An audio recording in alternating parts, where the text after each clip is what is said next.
And welcome back to the Sportsnaut interview. And today we are joined by longtime NFL writer for NBC Sports, Charean Williams. Kind enough to give her a few minutes of your time here, and we appreciate that. We're going to focus our conversation today on two teams from Texas that you know very well, the Houston Texans and the Dallas Cowboys. Two teams on two totally different trajectories, it seems, right now. But I want to first start with the Texans. Off to a great start, as many people thought they would be after the success they had last year. 5-1 start right now. Last week, they got Joe Mixon back after he missed the previous 3 games, and he was a big part of the success that they had last week. What do you think it meant to the offense for the Texans to get Joe Mixon back, especially with Nico Collins, who was placed on the IR?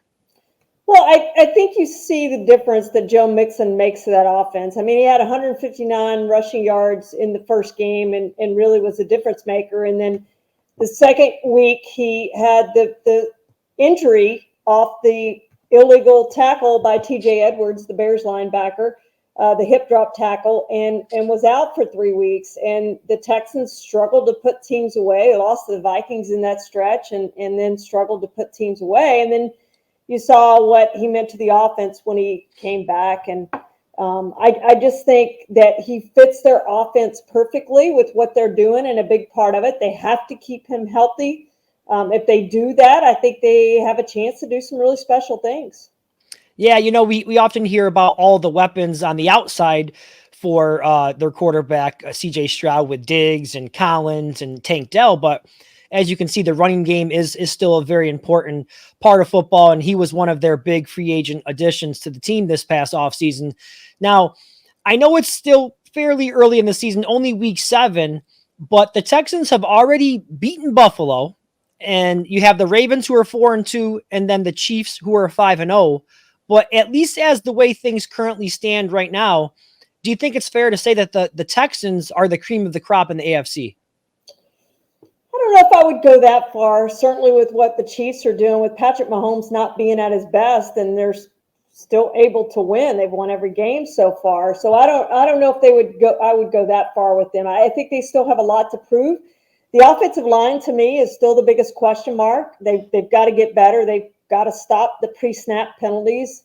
It is just a flag fest with that offensive line. So they've got to get better on the offensive line if they're going to have a chance against the better teams that they're going to have to play and they're going to have to do to win. I think it's safe to say they're going to win that division. I don't. Yeah. There's not even a challenger, I don't think, in that division.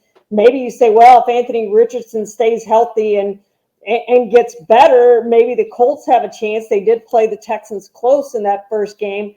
But Anthony Richardson hasn't shown that he could stay healthy. So until he proves that he can stay healthy, I just don't think there's a team in that division that's going to challenge the Texans this season. So then it's a question, as you said, of where they fit into the AFC picture. They're going to have a better chance if they can get a home game or 2 home games. And if they don't, then it's going to be a little bit harder having to go on the road, especially playing in the cold. They want to play inside on their turf field where they're a little bit faster and they have all those fast receivers. And I think that's an advantage for them. But going forward, they're going to have to win those big games that they play against those best teams to be able to do that. Now, speaking of big games, they've got a huge one this week against the Green Bay Packers. Not a divisional game or even a game within the conference, but still a big game nonetheless. I think it'll be a good measuring stick game for them. Packers are 4-2 right now.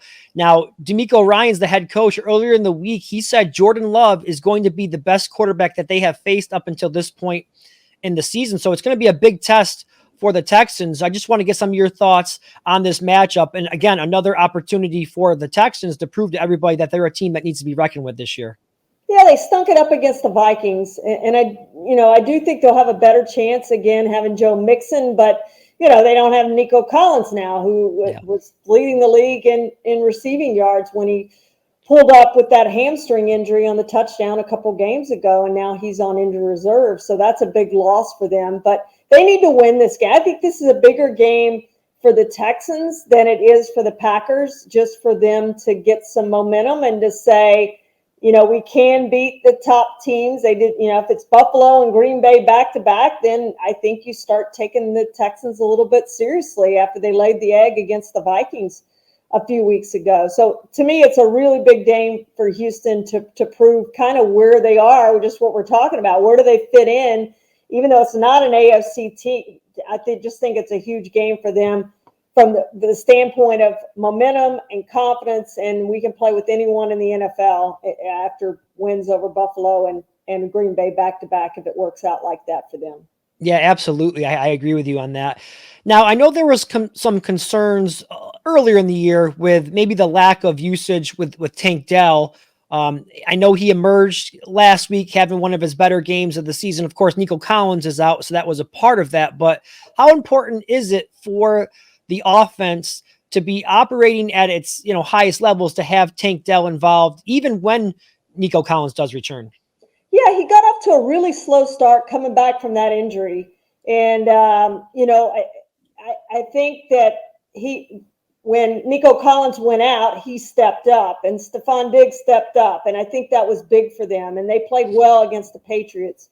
So they're going to need that going forward. Even like you said, when Nico Collins comes back, he's going to get a lot of attention when he's back on the field. So I think it's going to be up to those other guys. They're very deep at receiver, up to those other guys to kind of step up and fill in and be a force out there with Nico Collins getting more coverage probably when he gets back. So very important.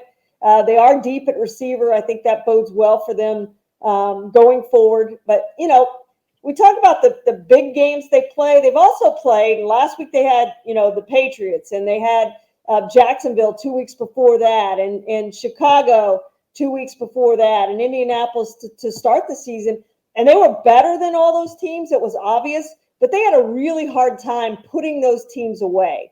So you want to see the Texans, even though they beat the Patriots 41-21, you want to see them step up and say, we're going to impose our will against the bad teams that we play, the teams that were better than, I shouldn't say bad, the teams we're better than, we're going to put them away.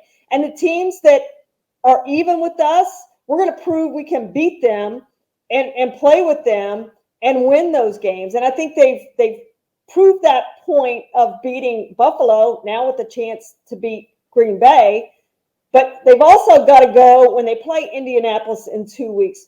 When they play some of those other teams, Jacksonville again this season, when they play Tennessee twice, you've got to put those teams away and not give them any kind of hope. And they really haven't done that so far this year. The Patriots game, even though it was 20 points, it was tight into the fourth quarter, and you thought the Patriots might have a chance to win that game. I mean, I always felt the Texans were going to win it, but the Patriots surely felt like they were still in the game late. And the Texans have got to do a better job of putting those teams away. Yeah, absolutely. Well said there. It's a sign of a good team is a team that, beats the teams badly that they should and wins some of those games against some of the upper echelon teams there. So we'll have to see if they can get that done here in the final, few or second half of the season, I should say.